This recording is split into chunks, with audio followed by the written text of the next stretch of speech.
అందరికీ నమస్కారం. నేను మీ కిరా కార్పీని.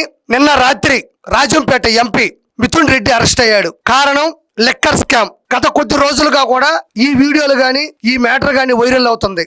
ఇప్పుడు మిథున్ రెడ్డి అరెస్ట్ అయ్యాడు, కానీ అంతకుముందు 10 మంది ఆల్రెడీ కూడా విచారణ ద్వారా రిమాండ్కి వెళ్లారు. వీళ్ళ మీద తీవ్రంగా ఈడీ గాని సిట్టు బృందాలు గాని విచారణ చేపట్టారు. అనుమానాస్పదంగా ఉంది, అవకాశం మెండుగా ఉందని కూడా లోపల పంపించడం జరిగింది. అయితే ఇంతకు ముందు 10 మంది Dhanunjaya Reddy Sakshi editor, Krishnamohan Reddy Jaganmohan Reddy OSD, Kasireddy Rajasekhar Reddy IT సలహాదారుడు, చెవిరెడ్డి భాస్కర్ రెడ్డి, వెంకటేష్ నాయుడు, దాంతో పాటు ఈ మిథున్ రెడ్డి, వీళ్ళతో సన్నిహితంగా ఉండేటువంటి దిలీప్, చాణిక్య, సజ్జల శ్రీధర్ రెడ్డి, ఇలా 11 మంది, అంటే 11 వాళ్ళ లక్కీ నెంబర్ కాబట్టి ఇప్పటి వరకు 11 మంది కూడా ఇందులో అరెస్ట్ అవ్వడం జరిగింది. అసలు ఏంటి లిక్కర్ స్కామ్? లిక్కర్ లో స్కామ్ కూడా జరుగుతుందా? ఎందుకు వీళ్ళు అరెస్ట్ చేశారు? ఎలాంటి స్థాయిలో ఉండే వాళ్ళు కూడా అరెస్ట్ అవుతారా అంటే అవుతారు. దాని గురించి మీకు నేను కొంచెం క్లారిటీగా చెప్తాను. చాలా మందికి తెలియదు ఏపీ లిక్కర్ స్కామ్ గురించి. వేల కోట్ల రూపాయల లూటీ జరిగింది, దందా జరిగింది, వాళ్ళ ఆస్తుల రూపంలో మలుచుకున్నారన్న విషయం చాలా మందికి తెలియదు. కాబట్టి దాని గురించి నేను చెప్తాను, కొంచెం ఓపికగా వినండి. జగన్మోహన్ రెడ్డి 2019కు ముందు నేను గెలిచిన వెంటనే అధికారంలోకి రాగానే విడతల వారీగా మద్యపాన నిషేధం చేస్తాను, 2024 లోపు సంపూర్ణ మద్యపాన నిషేధం చేస్తానని హామీ ఇవ్వడం జరిగింది. గెలిచిన తర్వాత హామీని పక్కన పెట్టి కమిషన్ల మీద పడి మద్యం పాలసీని ఇంకొక రకంగా వ్యతిరేకిస్తూ మద్యాన్ని కల్తీ చేసి లిక్కర్ అమ్మడం జరిగింది. మద్యాన్ని పూర్తిగా కల్తీ చేస్తూ లిక్కర్ అమ్మడం కూడా జరిగింది. ఈ లిక్కర్ కల్తీ వల్ల 30,000 మంది చనిపోయారు. 35 లక్షల మందికి పైగా లివరు, కిడ్నీలు చెడిపోయి ఆసుపత్రి పాలయ్యారు. ఇప్పటికీ కూడా ప్రాణంతో పోరాడుతూ ఉన్నారు వాళ్ళు. ఎలా ఈ లిక్కర్ స్కామ్ జరిగింది? గతంలో జాతీయ, అంతర్జాతీయ కంపెనీలు ఉండేటివి, వాటిని డిస్టిలరీస్ అంటారు. అంటే మద్యాన్ని ఉత్పత్తి చేసేటువంటి కేంద్రం, కర్మాగారాలు, పరిశ్రమల్ని డిస్టిలరీస్ అంటారు. వాటిలో చాలా నాణ్యత ఉంటుంది, ఒక ఫార్ములా ఉంటుంది, ఒక థియరీ ఉంటుంది. ప్రజల ప్రాణాలతో చెనగాటం ఆడే విధంగా ఏ మూలకాలు, ఏ మూలికలు, ఏ వ్యర్థ పదార్థాలు కూడా కలపరు. ఒక నాణ్యత ఉంటుంది. అందులో మార్జిన్, ఒక బీర్ అయినా, ఏ వోడ్కా అయినా, ఏ వైన్స్ అయినా, ఏ బ్రేజర్ అయినా, ఏ బ్రాండీ అయినా ఒక 10-15 రూపాయలు మాత్రమే మార్జిన్ ఉంటుంది. అది మాత్రం ప్రభుత్వానికి దక్కుతుంది. కానీ మనం 10-15 రూపాయలు మిగిలితే ఒప్పదు కదా.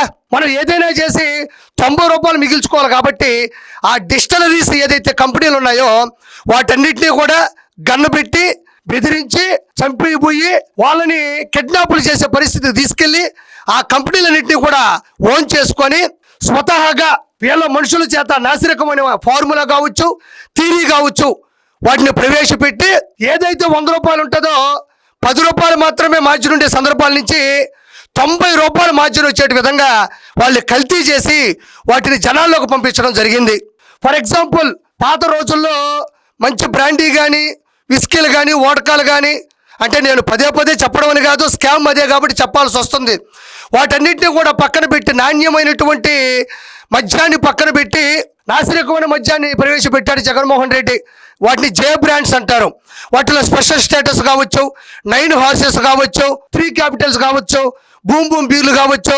అంటే అతను తాడేపల్లి ప్యాలెస్లో కూర్చొని తాగేటప్పుడు ఏదైతే నోటికి వస్తుందో, ఏదైతే మైండ్కి వస్తుందో వాటి పేర్లు పెట్టి ఒకటే స్పిరిట్, నీళ్లు, కలరు, బాటిలు, స్టిక్కరు, అంతే. అది 1000 రూపాయల బ్రాండ్ అయినా, 1,00,000 రూపాయల బ్రాండ్ అయినా, 10,000 బ్రాండ్ అయినా, ఏదైనా సరే ఖర్చు మాత్రం ఒకటే, కంటెంట్ ఒకటే. ఏదైతే మనం తీసుకుంటాం బాటిల్, దాని ఆకారం మాత్రం మారుతుంది అంతే.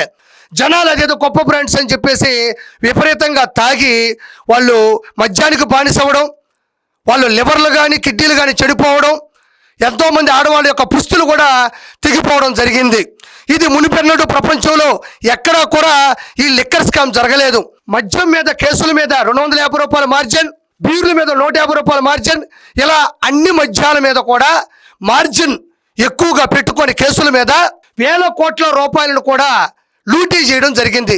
సామాన్య ప్రజల ప్రాణాలని హరింపజేస్తూ బాధ పెడుతూ వాళ్ళు చచ్చిపోతున్నా కూడా వెకిలిగా నవ్వుతూ కూడా వేల కోట్ల రూపాయలని వీళ్ళు దంచడం జరిగింది. జగన్మోహన్ రెడ్డి సంపూర్ణ మద్యపాన నిషేధం పక్కన పెడితే వచ్చి రాగానే ప్రైవేటీకరణగా ఉంటాయి వైన్ షాపులు, అందరికీ తెలుసు. చీటీలు వేస్తారు, అందులో ఎవరైతే సెలెక్ట్ చేస్తారో వాళ్ళకి ఇస్తారు.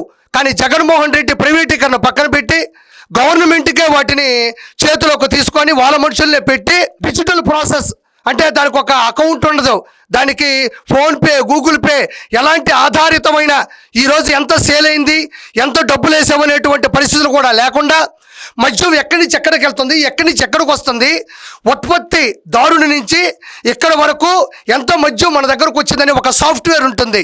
అంటే ప్రతి మద్యానికి కూడా అవేమీ లేకుండా ఆ సాఫ్ట్వేర్ను కూడా స్పాయిల్ చేసి ఓవరాల్గా కంపెనీలు చేతిలో పెట్టుకొని నాసిరకమైన బ్రాండ్లు వీళ్ళే తయారు చేసి ఇష్టం వచ్చిన పేర్లు పెట్టి మార్జిన్ ఎక్కువ పెట్టుకుని ప్రజల ప్రాణాలను హరింపజేసి వేల కోట్ల రూపాయలు దందా చేశారు. అదే ఏపీ లిక్కర్ స్కామ్, జే బ్రాండ్స్ లిక్కర్ స్కామ్. ఈ లిక్కర్ స్కామ్ వల్ల ఎంతమంది చనిపోయారో నేను ప్రత్యేకంగా మీకు చెప్పనక్కర్లేదు.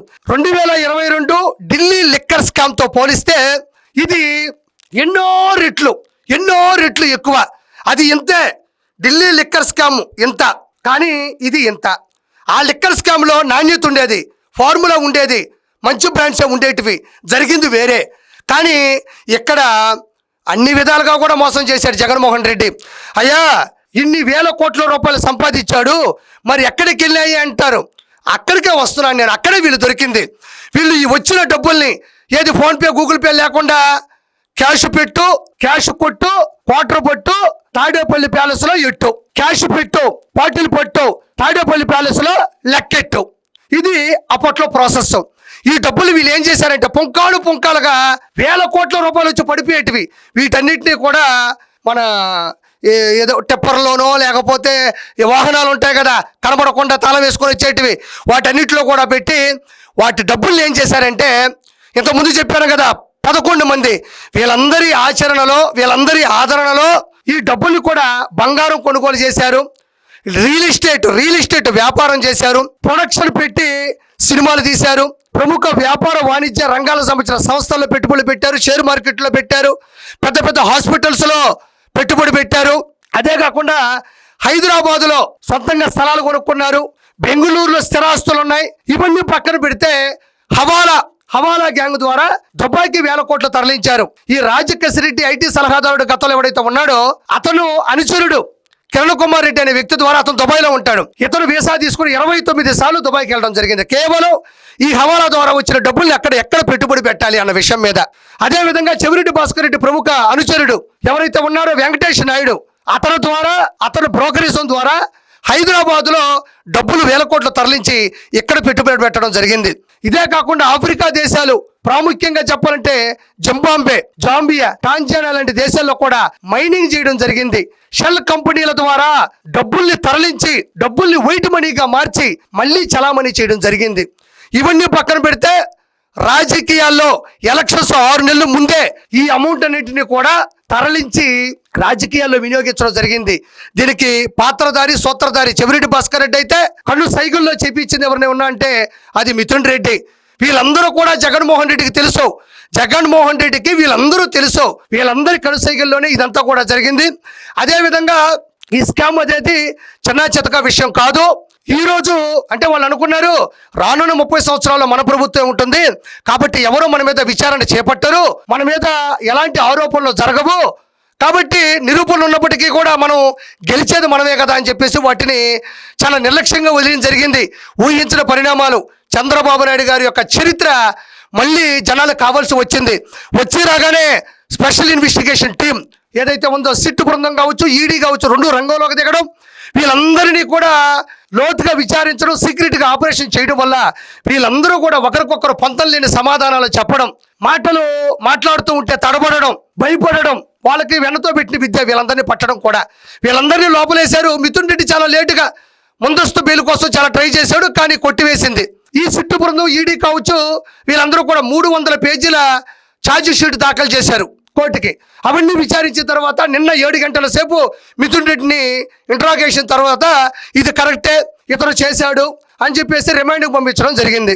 అంటే నేను చెప్పేది 100% కరెక్ట్. జగన్మోహన్ రెడ్డి లోపలికి వెళ్తాడు. ఈ అంతా నడిపించిన ఆధిపత్యం, వీళ్ళందరికీ బాసు, అంతిమ లబ్ధిదారుడు, వీళ్ళందరూ కనిసైగుల్లో ఉన్న అత్యుత్తమ స్థానంలో ఉన్నది ఎవరైనా ఉన్నాడంటే అది జగన్మోహన్ రెడ్డే.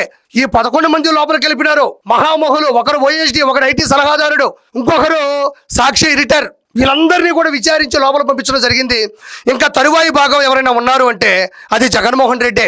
జగన్మోహన్ రెడ్డి వల్లే ఇదంతా జరిగింది. కాబట్టి ఇది ప్రజలు కూడా క్షమించరు. ప్రజాస్వామ్యంలో ఎవరు దీన్ని వెనకేసుకొని రారు. కాబట్టి ఇదన్నింటినీ చేయడం జరిగింది. ఇంకొకటి ఏంటంటే వీళ్ళు చేసినటువంటి ఈ స్కామ్ అనేది భారతదేశం మొత్తం నిబిరిపోతుంది, షాక్ అవుతుంది, మొహం మీద దుమ్మెత్తి పోస్తున్నారు. ఇలాంటి స్కామ్ చేస్తారా? మనుషుల యొక్క ప్రాణాలతో చెలగాటం ఆడతారా? ఇది కరెక్ట్ కాదు కదా అని ఇంతకు ముందు ఆయనకు ఓట్లేసినటువంటి వాళ్ళ అభిమానులు కూడా ఈ రోజు చర్చించుకోవడం మొదలెట్టారు. రానున్న రోజుల్లో చంద్రబాబు నాయుడు గారు కోటకు ఓటేసి గెలిపిద్దాం. మన కుటుంబంలో చనిపోయింది కేవలం పుస్తులు దిగిపోయింది, ఆస్తులు అమ్ముకున్నది కేవలం జగన్మోహన్ రెడ్డి వల్ల. సొంత చెల్లిని కన్న తల్లిని బయటపడేసినోడు, బాబాయిని పైకి పంపించిన వ్యక్తికి ప్రజల మీద ప్రేమ ఉంటుందా? ప్రజల ఆడవాళ్ళ యొక్క భర్తల మీద ప్రేమ ఉంటుందా? ఉండదు. కాబట్టి 100% ఈ స్కామ్ లో జగన్మోహన్ రెడ్డి లోపలికి పోబోతూ ఉన్నాడు. దీన్ని ఎవరు క్షమించట్లేదు, అలానే ఎవరు దీన్ని హర్షించట్లేదు. కాబట్టి చివరిగా మీకు ఈ లిక్కర్ స్కామ్ లో ఇతను చేసినటువంటి లిక్కరు, అది ఏదైతే డిస్టిలరీస్ లో మద్యం ఎలా అయితే అతను తయారు చేయించాడో చిన్న ఉదాహరణ చూపిస్తాను, నన్ను ఏమీ అనుకోకండి. అంతకుముందు జాతీయ అంతర్జాతీయ కంపెనీల నుంచి నాణ్యతమైనటువంటి మంచి ఫార్ములా ఆమోద ముద్ర నుంచి వచ్చేటువంటి బ్రాండ్స్ ఉంటే జగన్మోహన్ రెడ్డి వాళ్ళని గన్నపెట్టి భయపెట్టి వాళ్ళని లోపరుచుకొని వాళ్ళ చేత నాసిరకమైనటువంటి మందులు తయారు చేయించి 10 రూపాయలు మిగిలే చోట 90 రూపాయలు మిగిల్చుకునే స్థాయికి ఎలా దిగజారిపోయాడు, అసలు ఎలా జరిగిందని చిన్న ఉదాహరణ చూపిస్తాను. ఇలాంటి చూపించకూడదు, క్షమించండి. బట్ ఇది ఎలాంటి స్కాము, మన కుటుంబాల్లో ఉండే వాళ్ళు కూడా చాలా మంది ఆరోగ్యాన్ని పోగొట్టుకున్నారు అని తెలియాలంటే చెప్పాలి. ఇది చూడండి, ఇది నీళ్లు, ఇది స్పిరిట్. మనం తాగగానే తలకాయ ఊగిపోతుంది చూడు, అది స్పిరిట్. ఈ నీళ్ళల్లో ఈ స్పిరిట్ కలుపుతాడు. మరి ఇది ఇలా ఉంది కదా. ఇప్పుడు మనకు బ్రాండ్లో ఒక కలర్ ఉండాలి కదా, ఒక కలర్ అనేది ఉండాలి కదా. చూడండి, ఇది వేస్తాడు. ఇది వేసిన తర్వాత జస్ట్ ఒక పొల్ల తీసుకొని తిప్పారు. అంటే వాళ్ళ దగ్గర కర్మాగారాలు ఉంటాయి కాబట్టి దేంతో తిప్పారో నాకు తెలియదు. చూడండి, నీళ్లు స్పిరిట్ ఒక కలరు కలిపితే ఇది ఒక బ్రాండ్. దీన్ని తీసుకెళ్ళి ఇది చూడండి, ఈ ఒక బాటిల్లో పోసేస్తారు. కొంచెం జాగ్రత్తగా చూడండి. చూడండి, కింద పడకుండా కింద గ్లాసు పెట్టాను. రెడీ, జస్ట్ 1 మినిట్లో క్వార్టర్ రెడీ. స్పిరిట్ నీళ్లు కలరు కలిపితే వచ్చేసింది. స్వతహాగా ఈ బ్రాండ్స్ని 5 సంవత్సరాలు 10 సంవత్సరాలు భూమిలో పాతి పెడతారు, నిల్వ ఉంచుతారు. దానికి ఒక డేట్ ఉంటుంది, అప్పుడే జనాల్లోకి తీసుకొస్తారు. దానికి ఒక ఆమోదమైనటువంటి పత్రం ఉంటుంది, దానికి ఒక ముద్ర కూడా ఉంటుంది. జగన్మోహన్ రెడ్డికి అవేమి లేదు, అప్పటికప్పుడు తయారు చేసి జనాలకి ఇలా పంపించేసేవాడు. దీన్ని ఇలా కలిపితే ఇప్పుడు ఇది ఒక బ్రాండ్. అంటే దీని మీద మామూలు ఆ బ్రాండ్ మీద 10 రూపాయలు మిగిలితే దీని మీద 90 రూపాయలు మిగిలింది. 100 రూపాయల మీద 90 రూపాయలు మిగిలింది. ఏం లేదు దీంట్లో ఖర్చు. నీళ్లు అంత, స్పిరిట్ అంత, కలర్ పౌడరు అంతే. కాకపోతే ఇదే సేమ్ ఇక్కడ కనబడుతున్న దాన్ని ఏం చేస్తాడంటే 10,000 రూపాయలు బ్రాండ్ అని క్రియేట్ చేసి ఆ సీసా మారుస్తాడు. ఆ సీసాలో కూడా ఇంకొంచెం మారాలి అనుకుంటే ఇప్పుడు చూడండి, ఇప్పుడు నేను ఇది క్వార్టర్ ఈ కలర్లో ఉంది. ఇప్పుడు మనకేం కావాలి, 10,000 రూపాయల సీసా కావాలి. ఇదిగో మళ్ళీ నీళ్లు, ఈ నీళ్లు పోయిన తర్వాత దీంట్లో మళ్ళీ ఇంకొంచెం స్పిరిట్. ఒకటే స్పిరిట్ ఉంటుంది, నీళ్ళు ఉంటాయి, కలర్ మారుతుంది అంతే. కలరు, బాటిల్ సైజు, బాటిల్ మారుతుంది. ఇప్పుడు చూడండి, 10,000 రూపాయలు బాటిల్ రెడీ. దీన్ని తీసుకెళ్ళి కలుపుతాడు. ఈ మూడింటిని కలిపి దీంట్లో పోస్తారు. ఇప్పుడు దీంట్లో పోసిన తర్వాత ఏమైంది, ఓరి అమ్మబడ దానికి దీనికి చాలా తేడా ఉంది.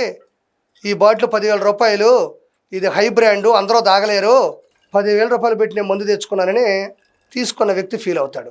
కానీ మారింది ఒకటే, కలర్ మారింది, బాటిల్ సైజు మారింది, దాని మీద స్టిక్కర్ మారింది, పేరు మారింది అంతే. ఇదే లిక్కర్ స్కామ్. ఇలా కల్తీ లిక్కరు మద్యాన్ని అమ్మి ఆ డబ్బులకి లెక్కలు లేకుండా, ఊరు పేరు లేకుండా, ఆ డబ్బుల్ని డిజిటల్ ప్రాసెస్ లేకుండా ఆ డబ్బుల్ని ఎక్కడికెక్కడికో తరలించి హవాలాల మీద సినిమాలు తీసి, రియల్ ఎస్టేట్లు చేసి, వ్యాపారాలు చేసి ఆ డబ్బుల్ని తిరిగి తీసుకొని వచ్చి ఎలక్షన్స్లో పెట్టి, అంటే ప్రజల ఆరోగ్యాన్ని దెబ్బకొట్టారు, ప్రభుత్వ ఆర్థికాన్ని దెబ్బకొట్టారు. కాబట్టి ప్రజలు వాళ్ళు ఇంకా వెనకేసుకొని రారు. ప్రభుత్వం వాళ్ళని వదిలిపెట్టదు. వేల కోట్ల రూపాయల ప్రభుత్వ ఖజానాని దెబ్బకొట్టారు. కాబట్టి ఇది అతిపెద్ద స్కామ్. ఢిల్లీ లిక్కర్ స్కామ్తో పోలిస్తే చాలా పెద్దది, చాలా ఎక్కువ. కాబట్టి ఖచ్చితంగా ఒకసారి ఆలోచించండి. జగన్మోహన్ రెడ్డి లోపల పోతా ఉన్నాడు. ఏదైతే ఈ పాపం చేశాడో ఆ పాపమే అతను లోపల పోతున్నాడు. మళ్ళీ ఎప్పుడు వస్తాడని మనం చెప్పలేము, శాశ్వతంగా రాకపోవచ్చు కూడా. కాబట్టి జనాలారా కొంచెం అర్థం చేసుకోండి మనస్ఫూర్తిగా. Thank you so much.